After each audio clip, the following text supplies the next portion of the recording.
This is Fresh Air. I'm Terry Gross. To privacy advocates, our guest Edward Snowden is a hero, a whistleblower who exposed abuses by government intelligence agencies. To others, he's a traitor who exposed national security secrets. Snowden was an IT systems expert working under contract for the National Security Agency in 2013 when he provided 3 journalists with thousands of top-secret documents about U.S. intelligence agencies' surveillance of American citizens. The revelations made Snowden a wanted man, accused of violating the Espionage Act. They also led to changes in the laws and standards governing U.S. intelligence agencies and the practices of U.S. technology companies, which now encrypt much of their web traffic for security. Snowden has lived for the past 6 years in Russia, out of reach of American law. He's written a new memoir about his life and his experiences in the intelligence community. It's called Permanent Record. Snowden spoke to Fresh Air's Dave Davies via an internet connection from Snowden's apartment in Moscow. Well, Edward Snowden, welcome to Fresh Air. I want to begin with the suspicion that some have that you are a tool of the Russian government or collaborating with Russia. I know that you ended up in Russia, you stranded at the airport because you had released these documents to journalists in Hong Kong and had booked a flight to Quito, but after the first leg in Moscow, your passport was invalidated by the U.S. State Department, so you got stuck in Moscow. You met a Russian intelligence operative, you believe, at the airport that day in 2013. What was the conversation like? You have to remember that I worked for the Central Intelligence Agency. I'm very skeptical of every intelligence service. At this point in my life, I've just worked with journalists to reveal mass surveillance. Now, I know, again, having been trained at the CIA, how to get through customs, what an interdiction at passport control looks like, very much what to expect if anybody's up to no good. And so the main thing is to survive getting through Russia, en route then to Cuba, Venezuela, and on to Ecuador. You have to travel through non-extradition countries, build a kind of air bridge to get one destination to the other from Hong Kong, because every direct flight from Hong Kong to Ecuador goes over U.S. airspace, right? So they can bring you down over California, which is a very problematic thing to be vulnerable to for a person in my position. So what I wasn't expecting was that the United States government itself, as you said, would cancel my passport. So I'm stopped at passport control, and there's this, the standard passport officer, and when I go through the line, he takes a little bit too long. He picks up the phone, he makes a call, and I realize it's longer than everybody else. And suddenly he looks at me and just says, there is problem with passport, come with. And so I'm led very quickly into this business lounge, which is very much not standard. Normally you'd be taken off to a security area, and I go in and it's a room full of Russian guys in business suits. And unmistakably, there's the old guy. He's in charge. And he begins to make what the CIA would call a cold pitch. Now, this is where you have no history, but they try to just say, do you want to cooperate with us? Now, this is a very unusual situation to be in for an intelligence officer, because these kind of pitches, requests for cooperation, are almost always made clandestinely. They're made in private where they can be denied. And the first thing I'm thinking about, because every alarm bell in my head is ringing, is, are they recording this? Are they using this to try to blackmail me, to coerce me? So immediately I go, look, I worked for the CIA. I know what this is. I know what this, how this is supposed to go. This is not going to be that kind of conversation. I'm not going to cooperate. I don't have any documentation with me, and this is something that publicly is not very well understood. But I destroyed my access to the archive. I had no material with me before I left Hong Kong, because I knew I was going to have to go through this complex multi-jurisdictional route. And so this was the moment where they tried, and he was basically saying, look, is there anything you can do? Is there any small piece of information, anything you share? Because life is going to be very difficult for a person in your situation if you don't have friends. No thanks, great, but I'm not interested. I'll be fine on my own. And then they get up and they say, I hope you won't regret your decision. It was a little bit of a sinister moment. And then they walk out. So you declined the Russian intelligence request to cooperate then. You got stuck in the airport for 40 days because you didn't have a passport. They eventually grant you temporary asylum, right?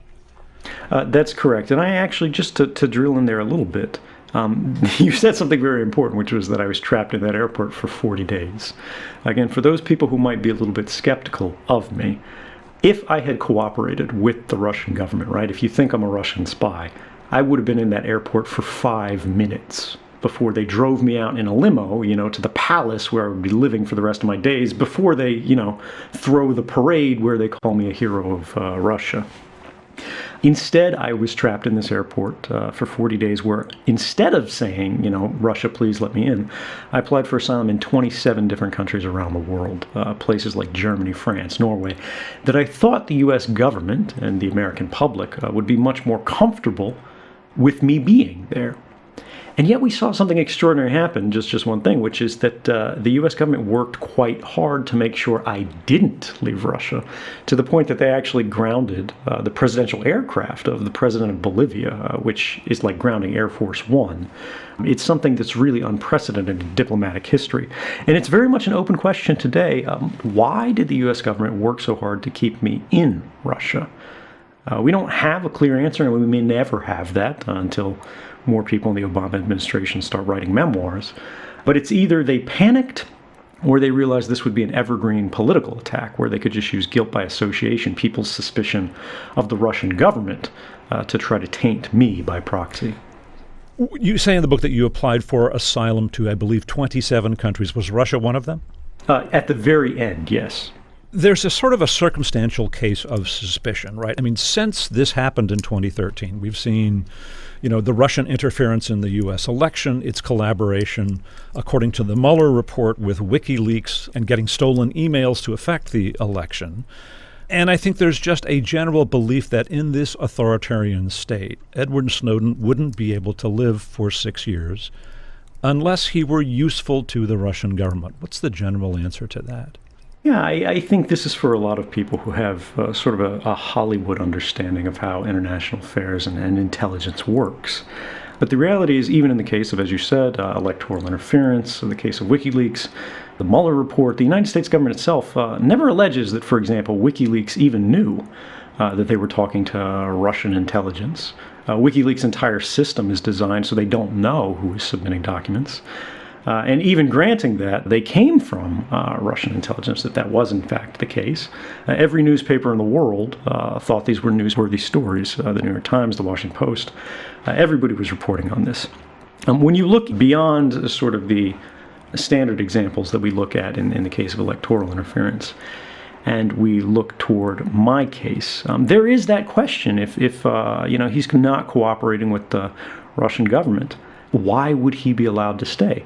And I think the answer here is actually quite obvious. Russia doesn't need to do anything, or rather, the Russian government doesn't need to do anything to look good in this circumstance. It shows that they have an independent foreign policy to their public, because I applied to all these other countries in Europe for asylum, and all of their governments, unfortunately, could be threatened to revoke their expressions of support. And this is a long and well-reported campaign where every time a country started to lean towards letting me in, it would be either the Secretary of State or the then Vice President of the United States that would call their foreign ministry and say, look, if you let this guy in, we're going to retaliate. And Russians very much consider themselves to be a European country. So if the rest of Europe is afraid to do something, and Russia is not afraid to do something, that makes Russians feel good. And remember, we did this in reverse. So Russia and the Soviet Union for the last 50 years. So, of course, if we have an example or an instance where the whole world sees basically the United States government is not living up to its values, the Russian government is going to be very eager just to underline that. That's all they need. Do you receive any financial support from the Russian government? No. This is one of the things that, again, is a common misconception. People sort of think about my life. They think I'm living in like a bunker. There's Russian guards. The Russian government and I have any contact whatsoever. They're paying me. No, I have my own apartment. I have my own income. I live a fully independent life. I have never and will never accept money or housing or any other assistance from the Russian government. You didn't exactly have a typical adolescence. You ended up spending nights on the computer, school not of great interest to you. You tell the story of looking at the website of the Los Alamos National Laboratory, that did all this nuclear research, and discovering that anybody with a little understanding of computers and directory systems could get internal memos. You looked at confidential memos that were just available. You called the general number in the lab and left a message and said, this is a problem. You eventually got a call back. Tell us about that. So my mother gets a little bit of a rude awakening because she's making dinner and I'm sitting in the living room on this computer, and she picks up the phone and says, yes, he's here. And she turns and looks at me, and as I see her hearing the other side of the call that I can't hear, her face just gets pale, and she looks at me and her eyes grow wide, and she covers the receiver and she says, "What did you do?" And when I get up out of my chair and I pick up the phone and this man says, "I'm from Los Alamos Nuclear Laboratory," these were the sweetest words anyone could have told me in a moment, because I'm like, oh, thank God. Because I had left that message, because I had called them, because I hadn't really done anything wrong. I had simply been curious, and as a Boy Scout, I had called this facility and said, hey, there's something broken on your website. You should do something about that. My mother did not punish me for this. In fact, she was very proud of the fact that I told them they had a weakness in their website. And Los Alamos, for all things, once they realized I was a child, I think they had been expecting someone older, they said when I turned 18, I should give them a call. You wanted to use your skills. Your skills were in the area of computers, and you get your way into the intelligence, find your way into the intelligence community. Critics belittle you as saying you were just a private contractor. I mean, you did work as actually a CIA employee for a period of time, but you worked for a lot of private contractors, working for the NSA and the CIA. You want to just explain the role of private contractors in the intelligence community? There are congressionally mandated limits on the head count for executive agencies such as the NSA, such as the CIA. And so no matter how much money they get in their budget, and we all know it goes up year after year after year, no matter what, they have to work very hard to get additional head count to hire more people. So what these intelligence agencies, and really the defense industry in general, came up with was if they can just shake down Congress for a little bit more money each year, they can actually give this money to private companies, defense contractors as we now know them, which can then send their personnel, who on paper will work for a Dell or a Lockheed Martin or a Booz Allen Hamilton. On paper, they work for a private company, but in reality, they go into NSA headquarters, the CIA headquarters. And so the reality is today, people don't realize it, but the work of government, the work of intelligence, is as frequently performed by employees of private companies as it is performed by military or government personnel. You had a lot of jobs in the intelligence community. You were actually a CIA officer in Geneva for a while. You ended up in Tokyo after that, and then Hawaii. And you write that the material that you distributed to journalists ultimately documented an array of abuses so diverse that nobody was ever in a position to know all of them, or really to find out even a fraction. You had to go looking. And what set you looking was an assignment to do a presentation about China. You want to explain this? So, I'm invited to give a presentation about how China is hacking the United States intelligence services, defense contractors, anything that we have available on the network, which I know a little bit about, but not that much about, because they have the person who's supposed to be giving the presentation drop out. So I go looking. I use my network access to pull all the slide decks, all of the presentation, all of the training that's previously been given. I pull all of the recent reporting on what's happening. I work late into the night seeing what exactly is it that China is doing. What are their capabilities? Are they hacking? Are they doing domestic surveillance? Are they doing international surveillance? What is occurring? And I'm just shocked by the extent of their capabilities. I'm appalled by the aggression with which they use them, but also in a strange way surprised by the openness with which they use them. They're not hiding it. They're just open and out there saying, yeah, we're doing this. Yeah, you know we're hacking you. What are you going to do about it? And I think this is a distinction. I think, yes, the NSA is spying. Of course they're spying. But we're only spying overseas. We're not spying on our guys at home. We wouldn't do that. We have firewalls. We have tripwires for people to hit. But surely these are only affecting terrorists because we're not like China. But this plants the first seeds of doubt where I see if the capability is there, perhaps somewhere hidden deep, even inside the United States government, the appetite for how they can use these capabilities remains the same. Right. So you explore further, and what do you discover about what the NSA is actually doing? So over the final years of my career, I see that we have the same capabilities as the Chinese government, and we are applying them domestically, just as they are. We have an internal strategy at the NSA, which was never publicly avowed, but it was all over their top secret internal slides, that said the aspiration was to collect it all. What this means was they were not just collecting and intercepting communications from criminals, spies, terrorists, people of intelligence value. They were collecting it on everyone, everywhere, all of the time, just in case, because you never know what's going to be interesting, and if you miss it when it's passing by, you might not get another chance. And so what happened was every time we wrote an email, every time you typed something into that Google search box, every time your phone moved, you sent a text message, you made a phone call, increasingly the United States government, without giving the public a vote, we weren't allowed to know this as a public, but in secret, the boundaries of the Fourth Amendment were being changed. This was without even the vast majority of members of Congress knowing about it. And this is when I start to think about maybe we need to know about this. Maybe if Congress knew about this, maybe if the courts knew about this, we would not have the same policies as the Chinese government. Right. So, but to be clear about what you discovered, you were talking about bulk collection of all of these electronic communications, which are then kept for how long and where? I mean, how do they have the capacity for this? So this is a great question.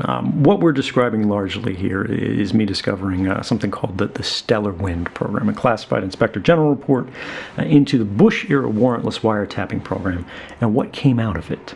Turns out it wasn't just about phones. It was, as you say, internet communications. And this is the core difference. It's not phone or internet. It's targeted versus untargeted. Historically, the United States intelligence community has only been performing and only been authorized to perform targeted surveillance. You look at a bad guy, you tap their communications, you intercept those communications, you put that in the database, you store it, you search it, you do whatever you want. But you know, and you get a court order for it, right? Right. Mm-hmm. Well, so in many cases, yes, particularly for use in the criminal justice system. But now they've automated and expanded the system so it's not targeted. It's a dragnet that hits everyone everywhere. And this is only happening because for the first time, it's technically possible. It's easy. It's cheap. And because they've secretly co-opted, either through coercion or seduction, the major internet giants, Microsoft, Apple, Google, Facebook, into sharing their information with the U.S. intelligence community, sometimes through a process of secret court orders. Everything is available to them, and they try to store it for as long as they can because they don't know when it's going to be useful. And so as technology progresses, this distance for which they store it becomes close to forever. One of the NSA's close partners, AT&T, the telecommunications company, stores phone records now for people in the United States going all the way back to 1987. If you've got kids, or you yourself are born after 1987, they have every phone call that you ever made. They keep the records of your movements, of your cell phone, basically what cell phone tower you're connected to. And, you know, that changes as you go driving, as you move throughout the world. They store the movements for everyone on their network that they can, going back to 2008.